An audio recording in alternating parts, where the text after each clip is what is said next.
Almost lost a finger in the cannery today.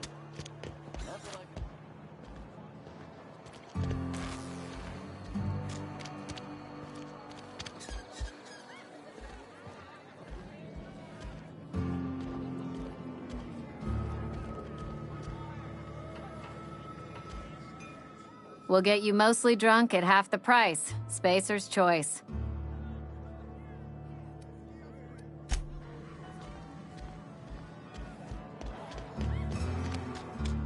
Heard something outside the walls today. Nothing for us outside those walls. You ought to know that.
Easy.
Another day at the cannery. Wonder if the plague is...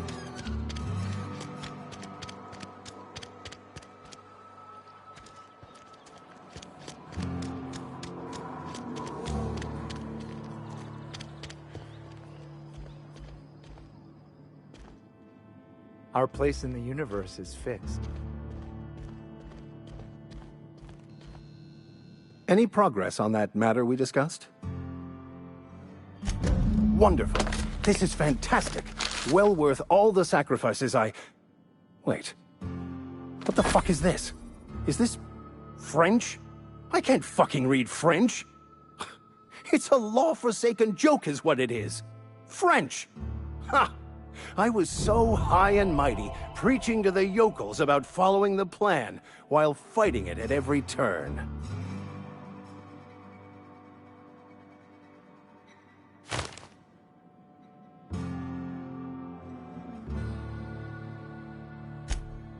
Well, yes.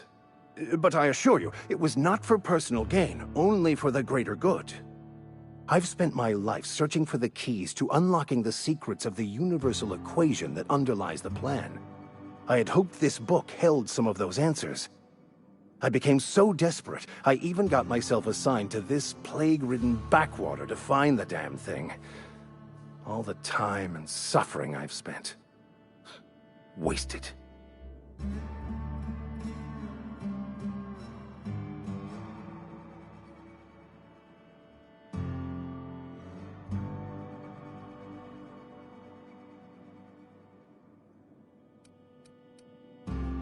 Please, those dolts? Nothing could be more excruciating than discussing the true nature of reality with people who have no interest beyond their next Aetherwave program. But that's neither here nor there. What I need to do now is to find a translator, obviously. But to do that, I'll first need to secure transport. You have a ship. Perhaps I could make myself of use to your crew.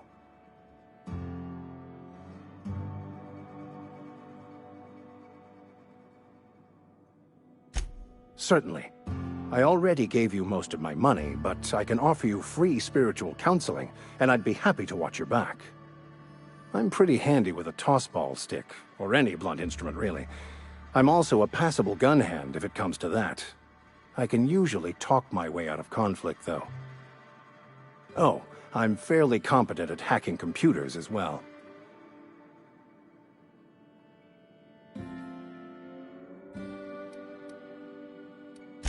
Well, understanding computers is, though I admit I took it further than most. And I was quite the 32nd back during my seminary days. Left many an opponent bleeding on the field. Of course, I'm a vicar who is dedicated to his calling. More dedicated than any other you'll find in this colony. I joined the OSI to help decipher the grand plan. But instead, I ended up the vicar in a prison due to ignorance and politics. Then I came here. Satisfied?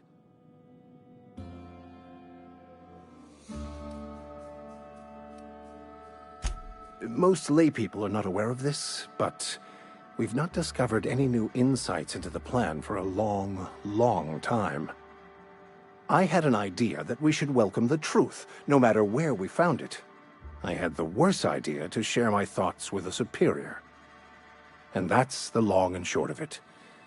So, what do you think?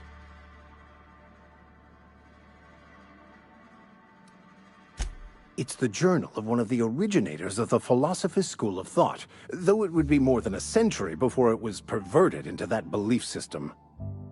Philosophism's a false religion that stands in contradiction to almost everything we know to be true. They believe all is chaos, in stark contrast to OSI's belief in the plan. But most of that came later. Bakonu had some interesting theories about man's perception of reality that I thought could be applied to our attempts to decipher the plan.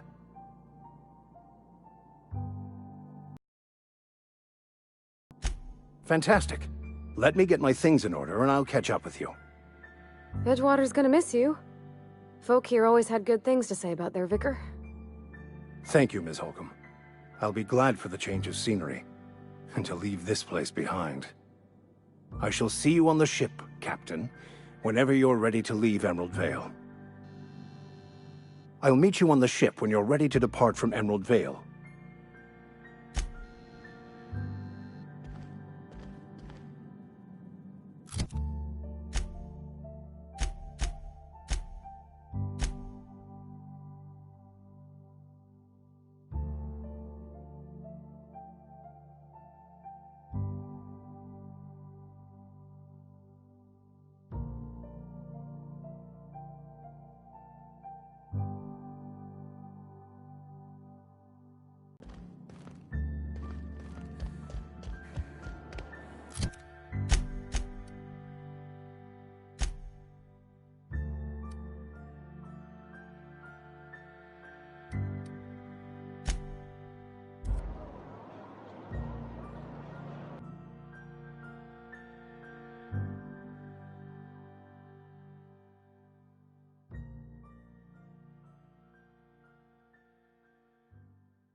For me.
Processing.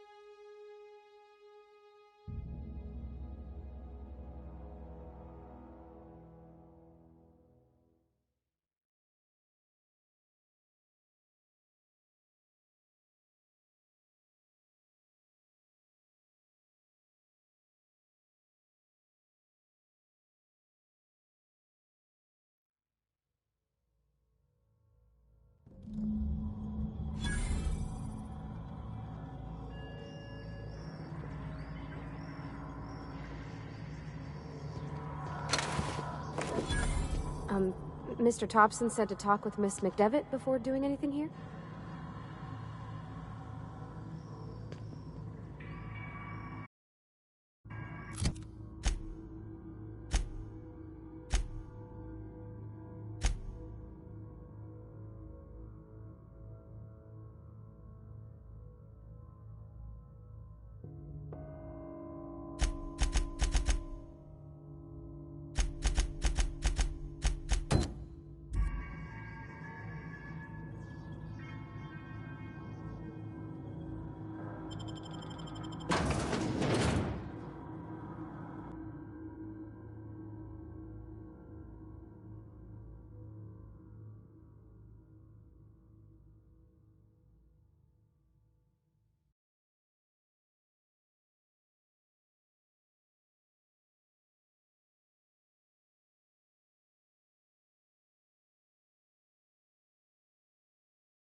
Move along, stranger.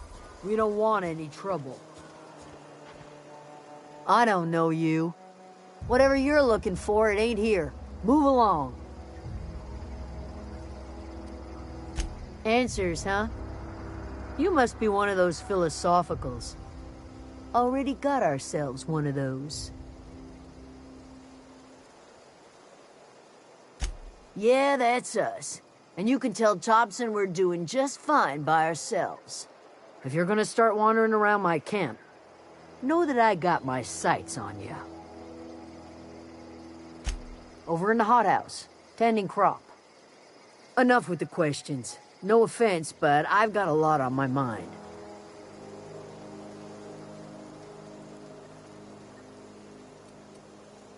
You don't know what enough with the questions means? No, I'm sorry. That was unworthy of me. Lady named Zoe went missing some nights ago. Just up and vanished without a trace. Now I'm pacing around wondering if marauders got to her.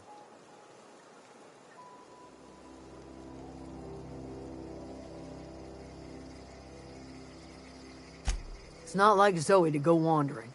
Figured she might be out scavenging, but that ain't exactly her talent. Can't imagine where she's gone. Vale's a wide place. She could be anywhere.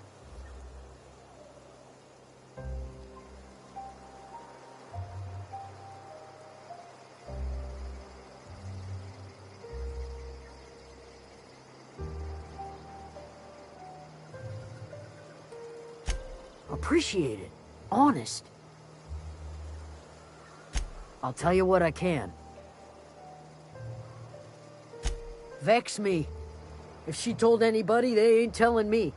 I'd check her room, but I got yelled at for snooping once already.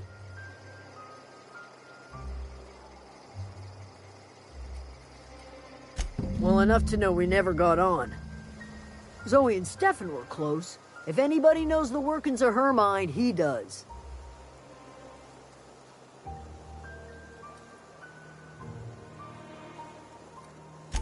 She was lazy and thoughtless, but she's still one of our own. Could be. Dangers aplenty out there. No telling why marauders would steal somebody like Zoe. Got no useful skill as far as I could tell. Marauder gang just moved into the districts a little ways east. Their numbers are growing. Gotta come from somewhere. What is it?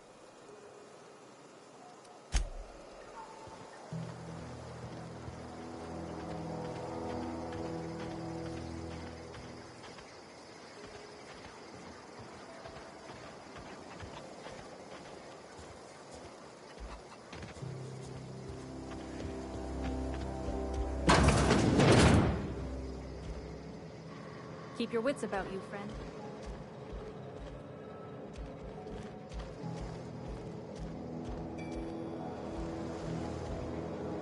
Where are we headed? That's on account of how I never met her. She was in another division of the Spacer's Choice family. She worked in the Vale a few months, sorting the cannery computers. Her contract said any kids she had, expected or not, belonged to her office from the time of conception. So when I was born, I got sent here. Well, I don't know about normal. Dad said she worked under some kind of special contract. It's sensible. Dad just fixed machines. She did some kind of crazy math, high-level stuff. Better to raise me on his time than hers. In the bar? When I asked if you were a drinker? Sorry. I know, it's none of my business.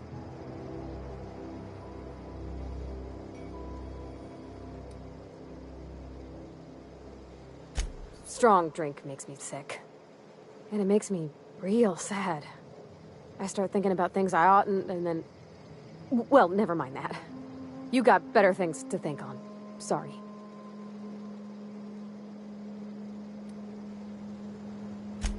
I'm sorry, I shouldn't have said anything.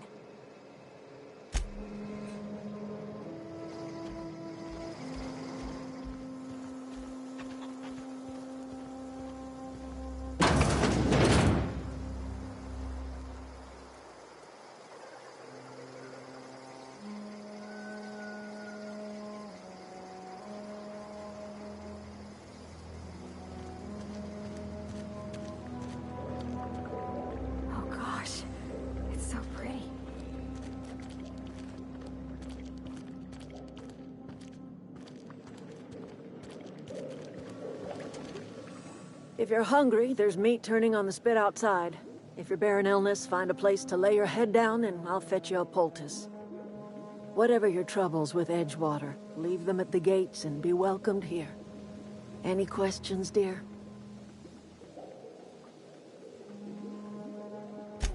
I have been called that, among other things. Green Thumb, grandmother, the strange old lady who keeps flowers. But yes, Adelaide will do just fine. Excuse me, Miss McDevitt? Sorry, it's just... You got such pretty trees in here. Why, thank you. You're Robert's girl, aren't you? I remember when you were but a sprout.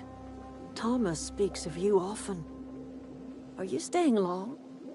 You should try some of my tobaccorn tea. I brew it in an old spittoon, but it's been cleaned. No, dear. The garden belongs to us all. Life is the gift of the universe, and the universe yields its bounty equally, absent of prejudice. The soil around the Vale went sour years ago, but I found a way to sweeten it back up. The secret recipe is a little bit of elbow grease, a dash of love, and a heaping pile of special fertilizer. A home for anyone who's ever turned their backs on Edgewater.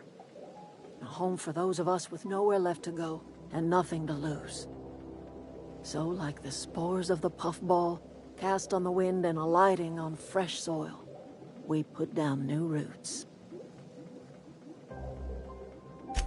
It is an unpleasant story, dear.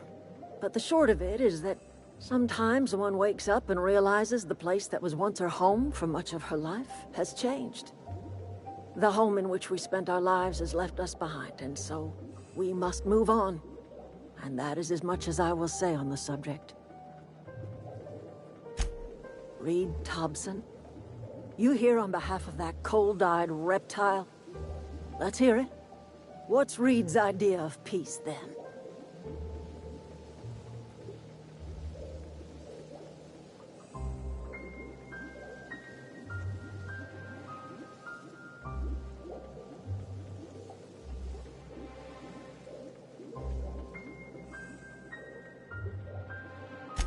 Like everything else that comes out of Edgewater, that peace offering is canned.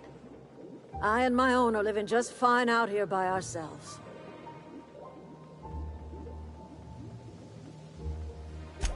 He would do such a thing. The question is, why would you agree to his plans? Cannery's got a regulator. You want ship parts, you ought to rip 'em out of the cannery's guts and leave us be. If you're going down to the plant, you should divert power away from Edgewater and toward our end of the grid. Think about it. You'd be liberating an entire town from a lifetime of service to that odious cannery. Seems the sort of thing a hero would do.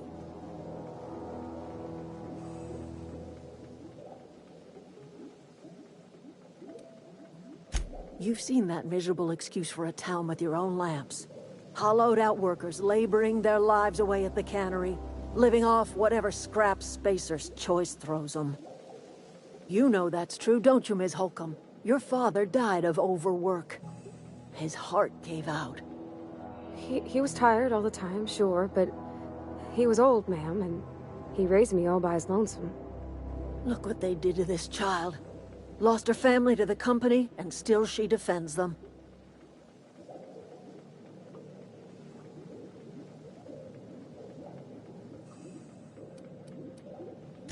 Life in Edgewater grinds to a halt. The cannery shuts down, workers desert in droves, and our own little camp grows and thrives.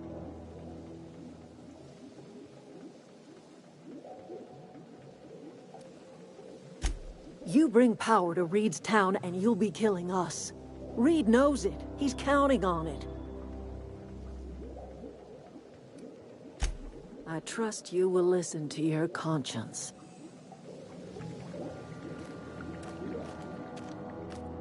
Anything else I can do for you?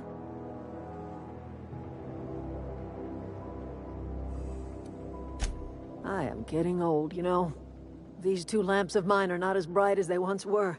Or I might have seen you for what you are. Remains to be seen. Might be the woman that saves the Vale.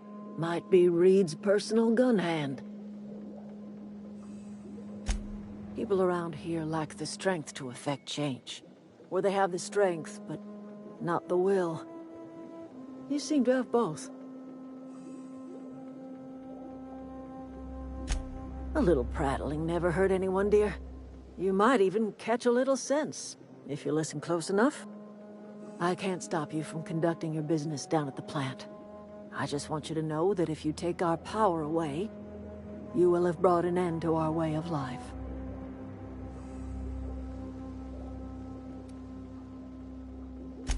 Not under Reed's watch. He and I would come to blows within a day, and he would never tolerate my tending to a garden. This is my home. It will be my home even if Reed cuts our power. Simple as that.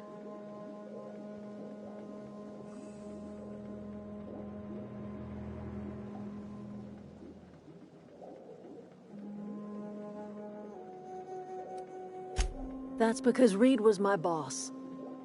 I was the cannery's one and only flavor specialist, you see. Remember that limited run of white chocolate saltuna? That was all me. My son worked in that cannery. When the plague started coming, he was one of the first to fall sick. We had a store of medicine locked away, but Reed refused to treat him. Said my boy didn't deserve treatment. Said the medicine would have been wasted on him. So I buried my boy in the cemetery, gathered my belongings, and left. That's as much of the story as you need to hear.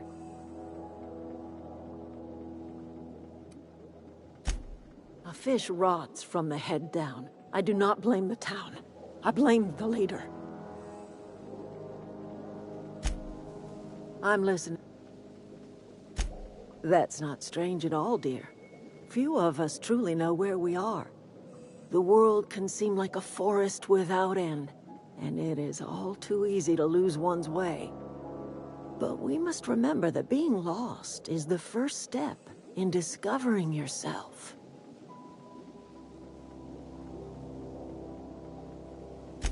This is the old botanical lab in Emerald Vale, on Terra 2. By the look on your face, I'm guessing you're not quite following me. Are you not feeling well? Ought to lay your head down if you're running fever.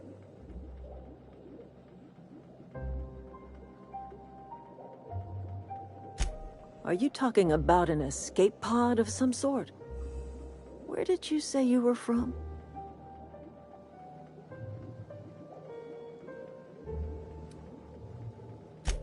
Is that a new settlement of some kind? I haven't kept news from outside the Vale. Oh, you're talking about that old piece of folklore. Now I'm convinced you're delirious. You really ought to lay your head down, dear.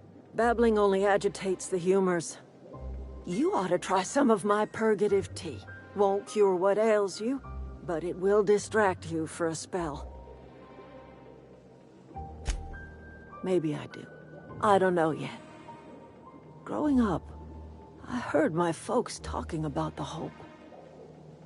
Always believed it was just a story we told ourselves to keep our spirits up. Listen, don't you worry about what I think. That's not important. Worry about what the board thinks of you going around talking about lost ships from decades past. No, but the board may have reason to fear you. You carry on about coming here from another world, and people will talk. Talk leads to questions. Ask enough questions, and the board comes answering. I'm listening.